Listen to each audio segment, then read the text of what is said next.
২৪ নিউজে আপনাকে স্বাগত। দেখে নেওয়া যাক এখনকার সবথেকে বড় খবর। ডোনাল্ড ট্রাম্পকে গুলি করা হলো একটি জনসভায়। অল্পের জন্য রক্ষা পেলেন তিনি।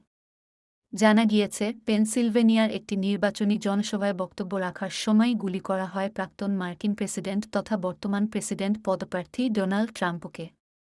শনিবার পেনসিলভেনিয়ার বাটলার শহরে নির্বাচনী জনসভায় বক্তব্য রাখার সময় হামলা চালানো হয়।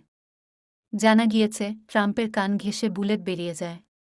এরপর নিরাপত্তারক্ষীরা ট্রাম্পকে মঞ্চ থেকে নামিয়ে নিয়ে যায়।